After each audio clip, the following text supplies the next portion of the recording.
About 20 years ago, I read a book called The Anatomy of the Spirit.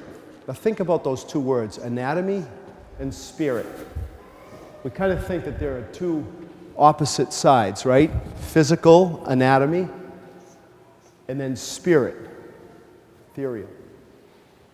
But the book's title is Anatomy of the Spirit. At some point along the way and over time, we have kind of bifurcated body and spirit. And they each kind of inform the other. And the author of that book, Anatomy of the Spirit, Carolyn Mace, talks so much about healing. And she talks about so many connections, not just about physical healing, but also our spirits, and how our spirits are so connected with our general well-being. You know, just to put it kind of basically, you know, people will talk about positive thinking and how it can be helpful in healing us and strengthening us when we're going through illnesses or difficult times.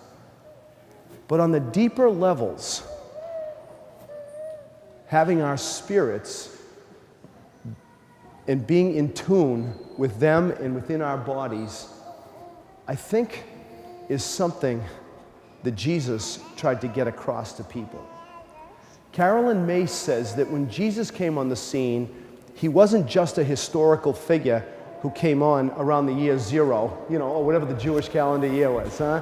And then, you know, he went back to the good God at the year 33, you know. I mean, the calendars were all started on these different levels, but he came into human history and into existence, and she says he ushered in an entirely new way of being, a new consciousness and awareness. And I know right now you might be like, oh, this sounds a little too new age, you know?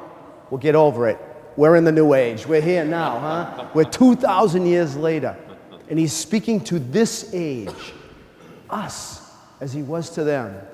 Jesus ushered in an entirely new and different way of being. We see it so clearly in today's readings, huh? When in that book of Revelation, see, I make all things new, a new heaven and new earth, a new Jerusalem. There'll be no more tears, no more death or mourning, wailing or pain. The old order has passed away. I make all things new. And what did Jesus do that was any different from anybody else regarding making things new? He emphasized today's gospel. Love one another. No, really, love one another. Don't kill each other and crucify each other and chop each other's heads off. Don't be passive aggressive. Don't be unforgiving. Love one another. And we might think, what's so new about that? Because we've been hearing about it for 2,000 years in our tradition. But it was new.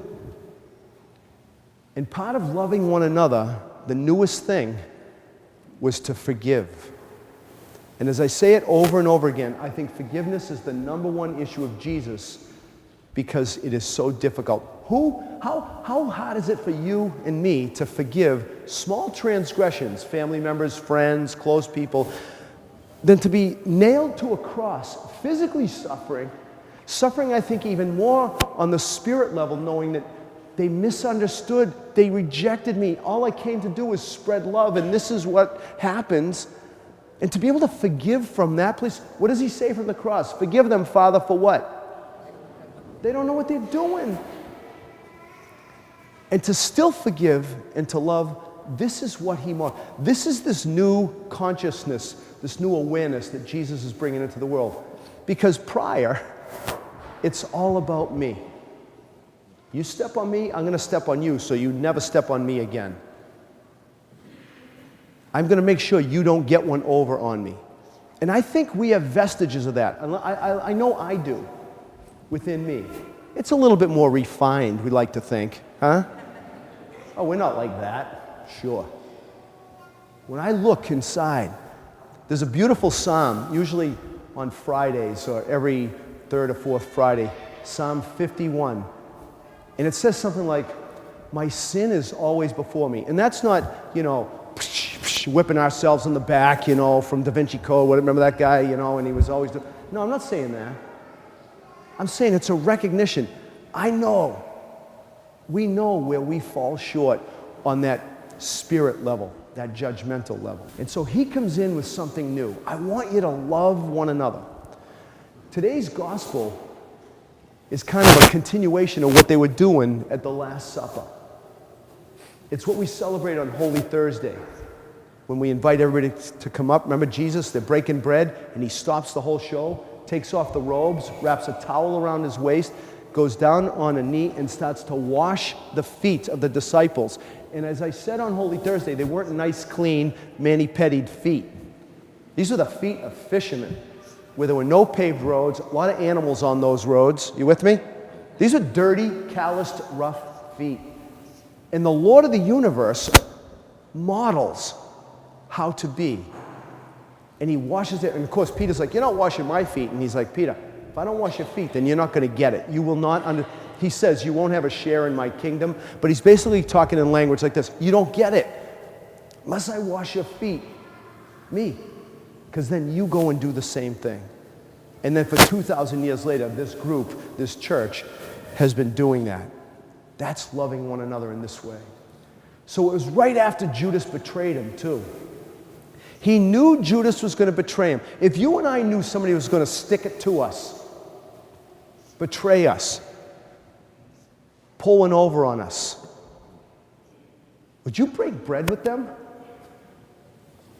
Would you give them that final and last opportunity to maybe have a change of mind and heart? I don't know if I'd be that. That's him modeling how to love. And not just for Jesus, but for you and me. We've got the Holy Spirit in us. If we've been baptized, that Spirit's been passed on for 2,000 years. We have His Spirit that empowers us to love in this way.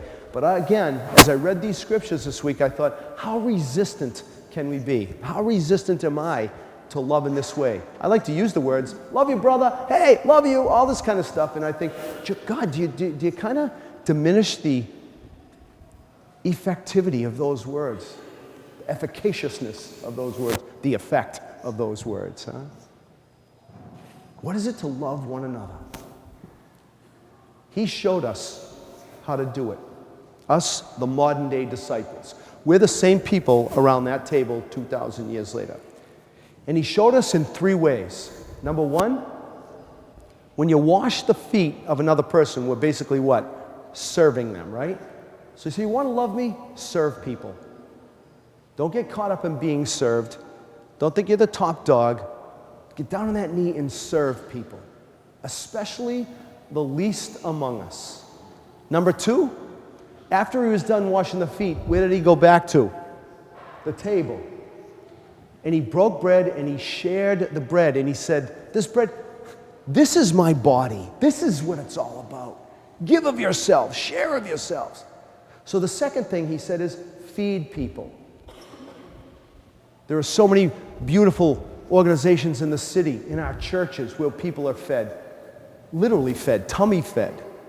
But what is it for you and me to feed one another on the spirit levels, anatomy of the spirit, on that spirit level where you and I feed one another, reminding each other of such a good job that we do, breaking open that word, Nicole, huh? When you proclaim the first reading, huh? When we feed one another by reminding each other of goodness, beauty, dignity, and worth. When we feed one another by building one another up and encouraging one another. And then third and last, like he did with Judas, the number 1 issue, again, forgive. Forgive one another. Man, and that's the toughest for me. It's easier to say, I think, at times, than it is to have it really sink in. And do you remember the old Boston tune, More Than a Feeling? I won't sing it for you at 9:30 this morning, but for those back in the day, huh? Forgiving can't just be about feeling like I want to forgive. Because I bet you will find, as I have, I don't always feel like forgiving somebody who's done something or not done something that I needed or wanted in a particular time, who has said something or not said something that I need. If we wait for our feelings, forget it. We're going to wait forever. Forgiveness is an active, conscious move and choice. So those three things in loving one another. Number one, what? Serve. Number two, feed. Number three, forgive. That's how we love one another. You know, ever see at the football games, basketball games, baseball games, you know, the reporter comes up to somebody after they've, cracked the grand slam or they won the game, and they're always like, give God the glory. I always wondered what that meant. And I thought it was always coming from a place of gratitude, right? You know, here's this phenomenally gifted athlete. Everybody's praising the person, what she did, what he did. And then they're like, give God the glory. Like, I just got the body. I've tried to do the right thing with it. And yeah, we get to this result, but it's all about God, huh? Well, most of us, not all, but most of us are not professional athletes to that degree. But we are professional on so many levels in what we do. Do we give God the glory? Or is it all just about us? I've worked hard. I've done this. I've done that. We give God glory by participating in Jesus' love for us. Again, what I just said, He modeled for us. In feeding, sharing, and forgiving. This is how God's glorified in our lives. That's the grand slam. That's the perfect kick. That's the goal. That's the TD. All right, so I want you to think about something that might not be all that pleasant, that you remember from life. Something that you might even consider one of the worst things that you and I ever did. Maybe when we were younger, maybe more recently. Stuff that we don't not only like to talk about, we don't even like to think about or feel. We've kind of pushed it aside. And I'm going to venture to guess that every single one of us here in this church has something to varying degrees that will fall into that category. I'd be the only one who doesn't, of course, but you people. Huh? We all got stuff, right? We've all got stuff. And if it's not the worst thing, at least something that we're not too proud of when we look back and we're like, or that we're not psyched about. Just think about this. Let it come up for a second. God still loves us with whatever it is that comes up. Think about that. Spend some time with that this week. That God's love for you and me is greater than anything that you and I have ever done, been ashamed of, not proud of, the worst of the worst, whatever it might be. God still loves you and me and loves the fact that we aren't proud about that we're not happy about that we're sorry for that. God's glory that Jesus talked about being revealed is the act of loving that nothing can diminish. Nothing that you and I do can diminish God's love for us. Those are easy words to hear, but to really let them sink in and come to that place of that memory. And I think so often we have an auto response that kind of pushes that out. No, I could never be forgiven for that. Or, no, I'm going to pay for this in some way after that last breath. Or how could God forgive me for that? I don't even know if I want to change. Think about that. God still loves us. God's glory is the act of loving that nothing can diminish. So if we have that as our base, then I think we can hear these three words a little better. Love one another. And not just have them be words. Because it's tough to love one another at times. Look at our world. Look at our fractured families. Not everybody, on so many levels and in so many families. Look at our fractured country, our fractured church. It's hard, man. I'm talking on the deepest levels. It's hard. How hard is it to parent at times when kids aren't so nice back? How hard is it to continue to love parents who may have fallen short in big or small ways in our lives? Or those closest friends who we can't believe said or did what they did or said. It's tough to love one another, especially when we don't feel like it. It's so easy to love another person when we feel like loving the other person.